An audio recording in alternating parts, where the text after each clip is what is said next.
નમસ્કાર ખેડૂત મિત્રો, સ્વાગત છે તમારું ખેડૂત બજાર યુટ્યુબ ચેનલમાં।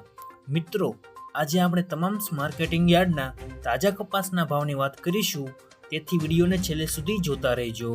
વિડીયોમાં આગળ વધતા પહેલા જો તમે અમારી ચેનલમાં નવા છો તો નીચે આ લાલ કલરનું સબસ્ક્રાઇબ બટન આપેલું છે, તેને દબાવીને બાજુમાં રહેલા ઘંટડી બટનને પણ દબાવી દેજો, જેથી અમારા આવનાર તમામ વિડીયોની માહિતી તમારા સુધી મળતી રહે।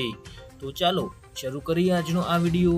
આજના તાજા કપાસના ભાવની વાત કરીએ તો ધારી 1211 થી 1426, રાજકોટ 1400 થી 1720, ધાંગધ્રા 1016 થી 1561, બોટાદ 1215 થી 1690, જામજોધપુર 1451 થી 1631, મોરબી 1300 થી 1400, સાવરકુંડલા 1400 થી 1670, જેતપુર 831 થી 1646, અંજાર 1205 થી 1450, અમરેલી 966 થી 1679, બાબરા 1461 થી 1669, ખાંભા 1176 થી 1176, ગોંડલ 1251 થી 1646, હળવદ 1125 થી 1650। મિત્રો, વિડીયો પસંદ આવ્યો હોય તો વિડીયોને લાઈક કરો, તમારા મિત્રો સાથે શેર કરો અને સબસ્ક્રાઇબ કરવાનું ભૂલતા નહીં।